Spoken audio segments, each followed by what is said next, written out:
Hello friends, welcome on this favourite channel physics Gyan Mukesh Nayak. Friends, आज हम first poem का line to line explanation देखने वाले हैं। The first poem is song of open road. Friends, song of open road is written by famous American poet Walt Whitman. Walt Whitman ने ये poem लिखी गई है। He is also known as father of free verse. Friends, ये जो poem है ये उनका एक कलेक्शन था, leaves of grass, which is publish in 1856। वो कलेक्शन में से एक पोएम यहाँ पे ली गई है, open song of open road. Actually it is one of monologue. ये एक मोनोलॉग टाइप की पोएम है। यहाँ पे पोएट वॉल्ट विटमैन ने अपना खुद का एक्सपीरियंस शेयर किया है। जब भी हम ये पोएम देखेंगे, यहाँ पर प्रोनाउन आई का बहुत बार यूज़ किया गया है, यानी कि अपने खुद का एक्सपीरियंस शेयर किया है, इसीलिए ये पोएम को हम कहेंगे मोनोलॉग।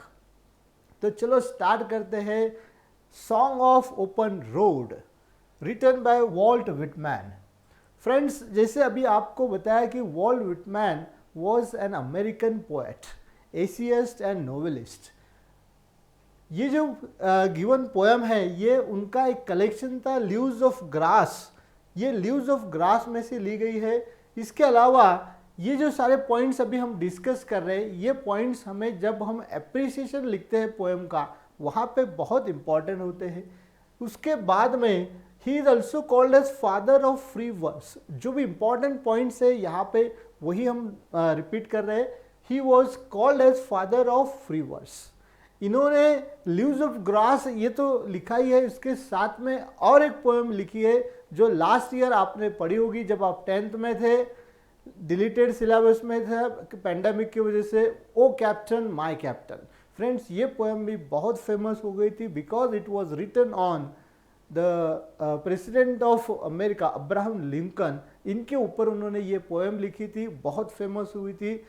एंड सेकेंड जो था उनका लीव्स ऑफ ग्रास, जो दी गई पोएम है वो उस कलेक्शन में से उन्होंने ली गई थी। अब ये जो पोएम है song of open road, it is free verse, it is written in free verse. ये एक फ्री वर्स में लिखी गई है। It is a monologue and poet expresses his freeness.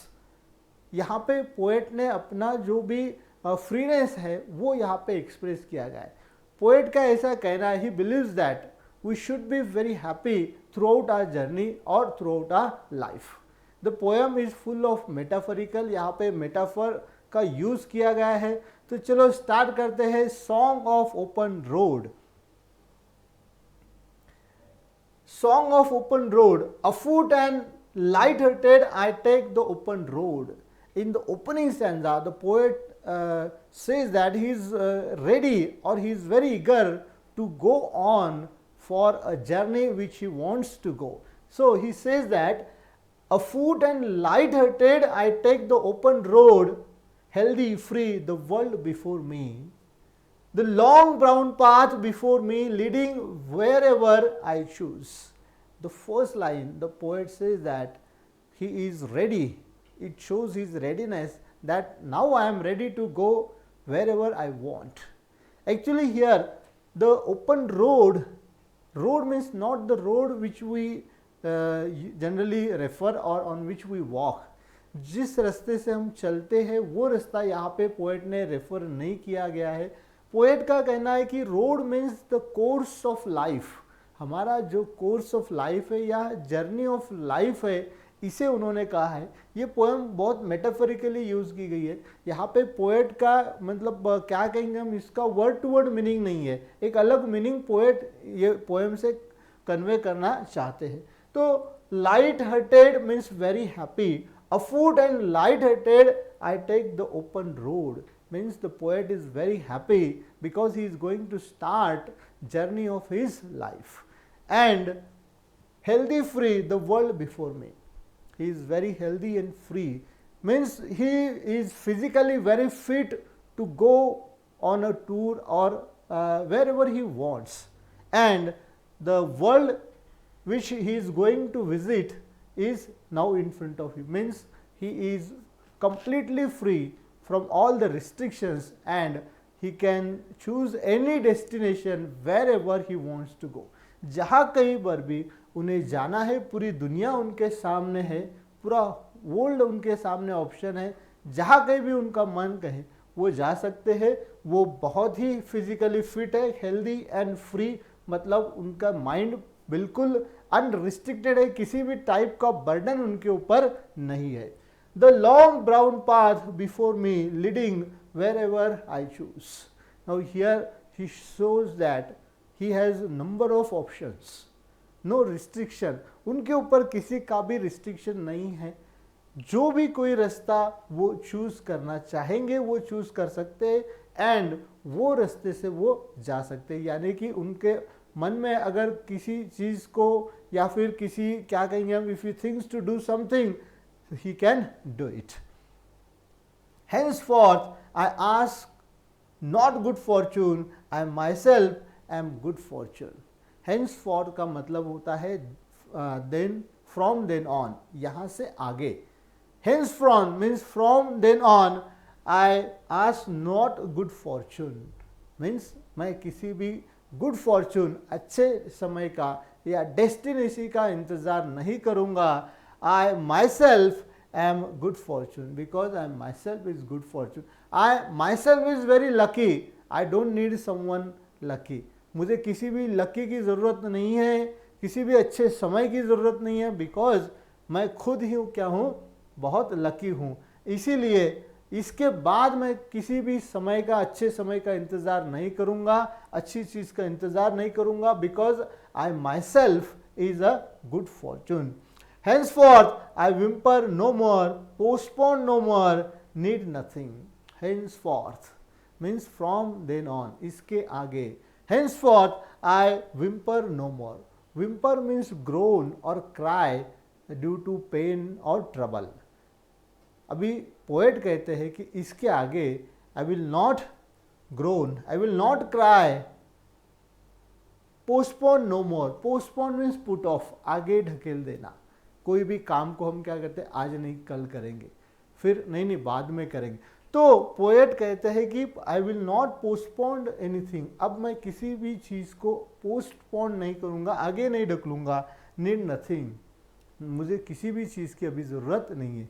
देखिए यहाँ पे पोएट का सेल्फ रिलायंटनेस दिखाई देता है कि how self dependent the poet is, कि मुझे अब किसी भी चीज़ की ज़रूरत नहीं है।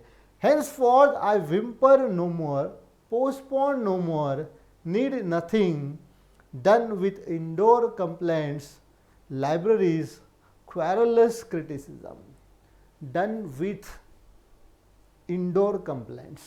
Now, after reading or while reading this poem, we come to know that the poet is one of the experienced person or aged person, and he knows the complaints or the problems which he face in four walls. So he says that done with indoor complaints. शायद poet को यहाँ पे ये कहना था कि अब तक इंडोर कंप्लेंट्स यानी कि फैमिली का में भी कुछ प्रॉब्लम्स हो सकता है या फिर फ्रेंड के साथ कुछ प्रॉब्लम हो सकता है, तो अब ये बहुत हो चुका है। लाइब्रेरीज, अभी देखिए लाइब्रेरीज कैसे मीनिंगफुली यहाँ पर यूज़ किया गया है। जनरली लाइब्रेरी आपने देखा होगा जहाँ पे बहुत सारे बुक्स रखे होते हैं, यानी कि a place where we store books. यहाँ पे क्या स्टोर किया गया होगा? Maybe the poems want to say that all the problems which came in his life are stored in that library. And querulous, now this word querulous, अगर हम British pronoun से इसे पढ़ते हैं तो क्वैरलस ऐसा होगा। अमेरिका टोन से अगर हम रीड करते हैं तो क्वैरलूस इस तरीके से, तो लेकिन हम क्या कहते हैं, ब्रिटिश प्रोनाउंसिएशन फॉलो करते हैं।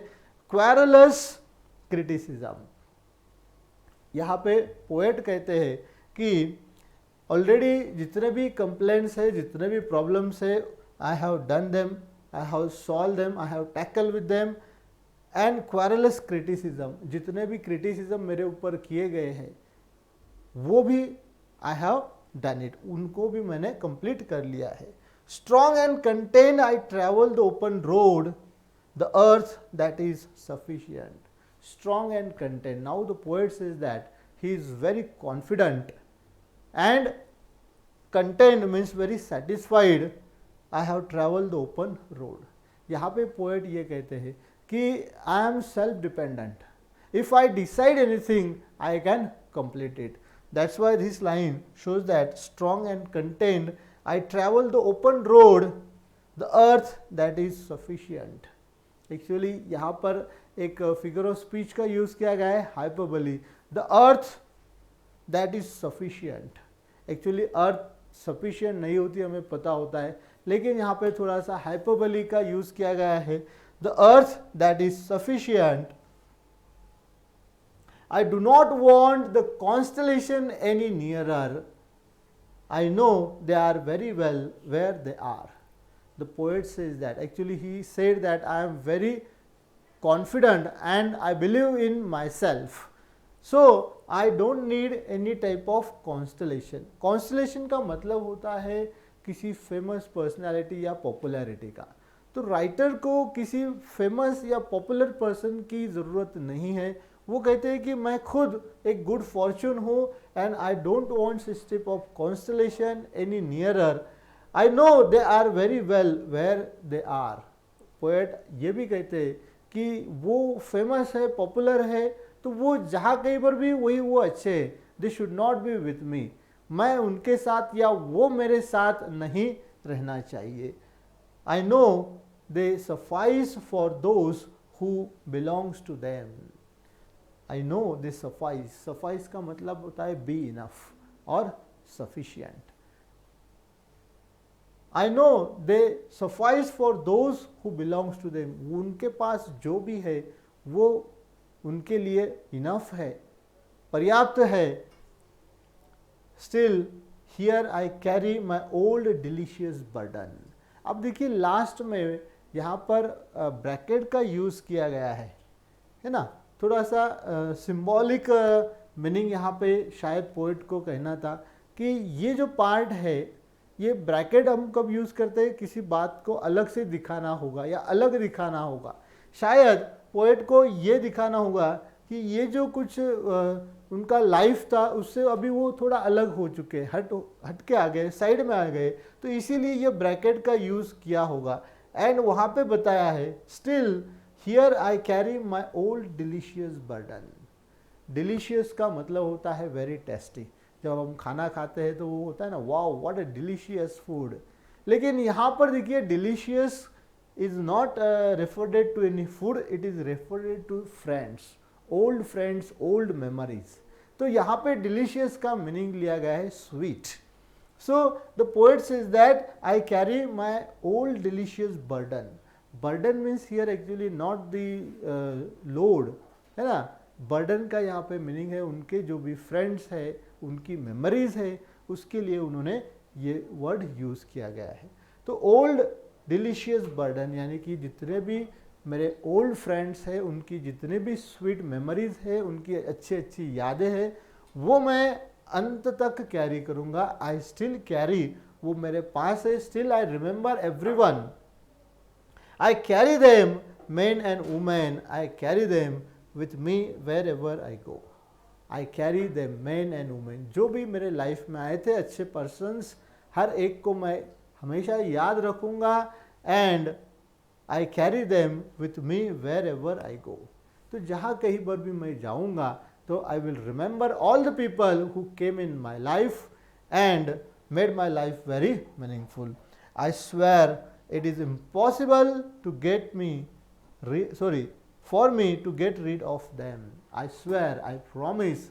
यहाँ पर पोएट बहुत ही ऑनेस्टली एंड कॉन्फिडेंटली कहते हैं कि I swear, I promise, it is impossible for me.